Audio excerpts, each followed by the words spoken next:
அன்பு நேயர்களே வணக்கம். நாளைக்கு சனிக்கிழமை அமாவாசை, அதாவது கார்த்திகை மாதத்தினுடைய அமாவாசை. இந்த கார்த்திகை மாத அமாவாசைக்கு என்ன முக்கியம் அப்படி என்பதை நாம் எல்லாம் தெரிந்து கொள்ள வேண்டும். இப்போ விருச்சிக மாதம் அதுதான் கார்த்திகை மாதம்ங்கிறது. அதுக்கு மாதம் துலா மாதம் என்று சொல்லப்படுகின்ற மாதம் ஐப்பசி மாதம். இந்த ஐப்பசி மாதத்திலே சூரியன் தன்னுடைய சக்தியை எல்லாம் இழந்து பலவீனமாக இருந்து அந்த சக்தியை மீண்டும் பெறும் மாதம்தான் இந்த கார்த்திகை மாதம். அதாவது நீசதக தசை நீங்கி ஏறுமுகத்திலே ஆரோகண திசையிலே பயணிக்கக்கூடிய மாதம், முதல் மாதம் அதுதான் விருச்சிக ராசி அப்படிங்கிறது. அமாவாசை சூரியனுடைய பிள்ளையான சனிக்கிழமை, சனி கிரகத்தினுடைய நாள் தான் சனிக்கிழமை, ஸ்திரவாரம் அப்படின்னு சொல்வார்கள். பெருமாளுக்கு ரொம்ப பிரியமான நாள், ஆஞ்சநேயருக்கும் பிரியமான நாள். அப்படிப்பட்ட ஒரு அற்புதமான நாளிலே இந்த அமாவாசை நிகழ்கிறது. அப்போ சூரியன் தந்தை, சனி பிள்ளை, அவருடைய நாள் தான். அப்போ சந்திரனாகிய அம்மா சேர்ற நாள். அப்போ மாதா பிதா பிள்ளை இந்த மூவரும் இணைகின்ற நாள். அது மட்டும் இல்லை, அது விசாக நட்சத்திரம் முடிஞ்சு அனுஷ நட்சத்திரம், இந்த நட்சத்திரத்தில் நாளைக்கு நாள் வருது. விசாகம்ங்கிறது குருவினுடைய நாள்.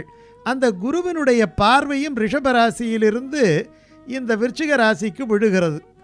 அப்படிப்பட்ட ஒரு அற்புதம் இது. இந்த மாதிரி அற்புதம் இப்போ அடுத்த வருஷம் இருக்காது. அடுத்த வருஷம் மிதுன ராசியில் போயிடுவார்.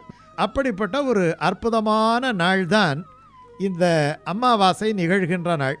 அது மட்டும் இல்லை, இந்த விருச்சிக ராசி செவ்வாய்க்குரிய ராசி. செவ்வாய்க்கு மேஷ ராசியும் விருச்சிக ராசியும் செவ்வாய்க்குரிய ராசி. அந்த செவ்வாய்க்குரிய ராசியிலே சனிக்கிழமையிலே குருவனுடைய நட்சத்திரத்திலே சூரியன் சந்திரன் இவர்கள் பூரண அனுக்கிரகம் நமக்கு கொடுப்பதற்காக இணைகின்ற அற்புதமான அமாவாசை தான் இந்த கார்த்திகை மாத அமாவாசை.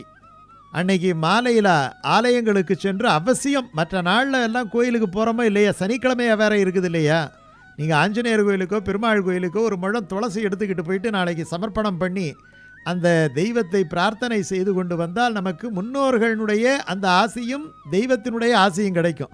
இந்த கார்த்திகை அமாவாசைக்கு எத்தனையோ சிறப்புகள் இருக்குது. அதில் இன்னொரு சிறப்பு சொல்கிறேன் பாருங்கள். இப்போது கங்கையின் புனிதமாய காவேரி அப்படின்னு சொல்கிறோம். கங்கை புனிதமானது. கங்கை வடநாட்டில் இருக்குது. அப்போ தென்னாட்டுக்கு கங்கை வருமானா வந்தது. அப்படி வந்த நாள் தான் இந்த கார்த்திகை அமாவாசை. அது என்ன கதை அப்படின்ட்டு பார்க்கணும். கர்நாடக சமஸ்தானத்திலே திவானாக பணிபுரிந்தார் ஸ்ரீதர ஐயாவாள். இவர் அங்கே பதவி சொத்து இதெல்லாம் ஒரு கட்டத்தில் விட்டுட்டு அவர் காவிரி கரைக்கு வந்துட்டார். காவிரி கரையில் திருவிடைமருதூர் பக்கத்தில் திருவிசநல்லூர் அப்படின்ட்டு ஒரு சின்ன ஊர் இருக்குது. அந்த ஊரில் அவர் குடியமர்ந்து விட்டார். அவர் ஒரு நாள் போலவே தவறாமல் இடைமருதூர் அப்படி என்று சொல்லக்கூடிய அந்த திருவிடைமருதூர் மகாலிங்கேஸ்வரரை போய் தரிசிக்காம, ஏன்னா அது மிகப்பெரிய சாப விமோசன தலம் அப்படின்னு சொல்லுவாங்க. அப்படிப்பட்ட ஒரு இடத்துக்கு தினசரி கோயிலுக்கு போகாமல் ஆலய வழிபாடு செய்யாமல் ஒரு நாள் கூட இருக்க மாட்டார்.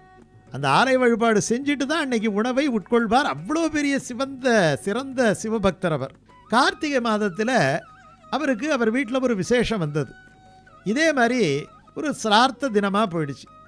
அந்த சிரார்த்த தினத்துக்காக அவர் வைத்தீகமாக காரியம் பண்ணுறதுக்காக நிறைய பிராமணர்களெல்லாம் அழைச்சிருந்தார். வேதம் வல்லவர்களையெல்லாம் தன் வீட்டுக்கு வரவழைத்து தன்னுடைய முன்னோர்களுக்கு அந்த சிரார்த்த திதியை நல்லபடியாக செய்யணும் அப்படின்ட்டு நினச்சிக்கிட்டு இருந்தார். அப்படி நினச்சிக்கிட்டு அதுக்கான ஏற்பாடெல்லாம் பண்ணுறார். அதுக்கான சமையலெல்லாம் ரெடி ஆகிட்டுருக்கு. எல்லாம் பண்ணிட்டார். நான் போய் காவிரியில் நீராடிட்டு வருகிறேன் அப்படின்ட்டு சொல்லிட்டு வருகின்ற பொழுது ரொம்ப பசியோடு அடுத்த நிமிஷமே செத்துப்பிடுவான் போல இருக்கக்கூடிய ஒருத்தவரை பார்க்கிறார். பார்த்தவனே, ஐயா பசி உயிர் போகிறது, ஏதாவது சாப்பாட்டுக்கு கொடுங்க அப்படிங்கிறார். உடனே அந்த ஏழையை அழைச்சிக்கிட்டு கொண்டு போய் அவர் என்ன செய்கிறதுன்னுட்டே தெரியல. உடனே தன்னுடைய சிரார்த்த சமையல் இருக்குது இல்லையா, இந்த சிரார்த்த சமையலை பொறுத்த வரைக்கும் அந்த பிராமணர்கள் போஜனம் செய்த பிறகுதான் மற்றவர்கள் செய்ய வேண்டும், அப்படியெல்லாம் விதி இருக்குது. ஆனாலும் இவருக்கு உயிர் போயிடுமே இந்த பசிக்கு அப்படின்னு நினச்சிக்கிட்டு வீட்டுக்கு அழைச்சிட்டு தோட்டத்தில் உட்கார வச்சு அந்த சிரார்த்த சமையல் அவருக்கு போட்டு முதல்ல இவர் உயிர் பிழைக்கட்டும், பாக்கி விஷயமெல்லாம் அப்புறம் பார்த்துக்கலாம் அப்படின்னு நினச்சிக்கிட்டு அவருக்கு என்னென்ன செய்யணுமோ செஞ்சிடறார். செஞ்சு அவரை அனுப்பிடுறார். அனுப்பிட்டு அந்த பாத்திரங்களை எல்லாம் துலக்கிட்டு புதுசாக ஒரு சமையல் பண்ணுறதுக்கு ஏற்பாடு பண்ணுறார். இது அந்த பிராமணர்களுக்கு தெரிந்து விட்டது. உடனே அவர்கள், இது என்ன இந்த மாதிரி நீங்கள் செய்கிறீங்க, இது வந்து துரதிர்ஷ்டமாக வசமானது.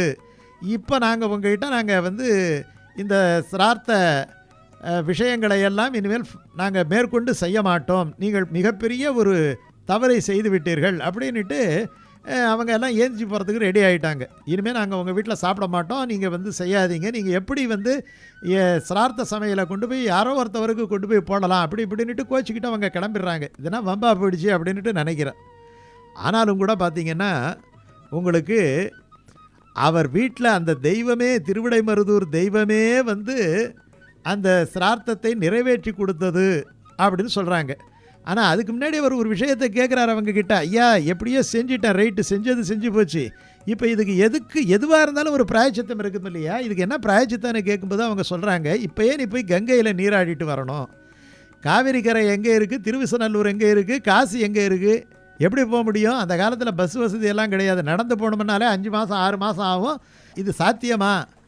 உடனே அவர் ரொம்ப மனசு உடஞ்சி போய் அவர் அன்று இரவு படுத்திருக்கும் பொழுது அவர் வழிபடுகின்ற அந்த மகாலிங்கேஸ்வரரே சொல்கிறார், உனக்கு என்ன கவலை, நீ ஒன்றும் கவலைப்படாத, நீ என்ன கங்கைக்கு போகிறது, கங்கையே உன் வீட்டு கிணற்றடிக்கு வரும் அப்படின்ட்டு சொல்கிறார். இது எப்படி சாத்தியம் அப்படின்ட்டு நினைக்கின்ற பொழுது இந்த செய்தி ஊரில் உள்ள எல்லாருக்கும் போயிடுது.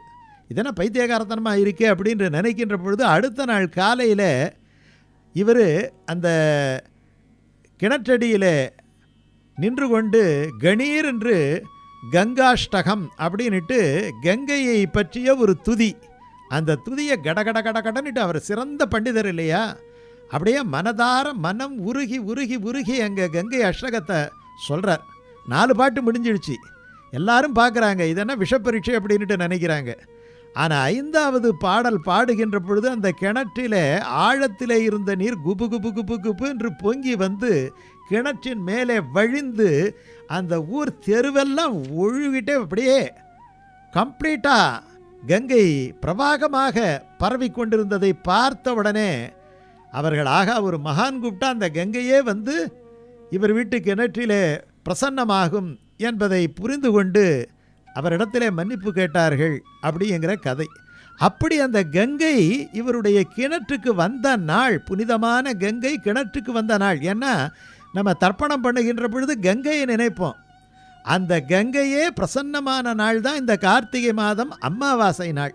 அப்படிப்பட்ட ஒரு அமாவாசை நாளிலே நாம் முன்னோர்களுடைய தர்ப்பணாதிகளை எல்லாம் முறையாக செய்து அன்னதானம் செய்து அன்று மாலை பெருமாள் கோயிலுக்கு சென்று ஆராதனை செய்து வருவதன் மூலமாக சகல சம்பத்துக்களையும் நிச்சயமாக அடையலாம். அது ஸ்திரவாரமாகிய சனிக்கிழமை வர்றது ரொம்ப ரொம்ப விசேஷம்.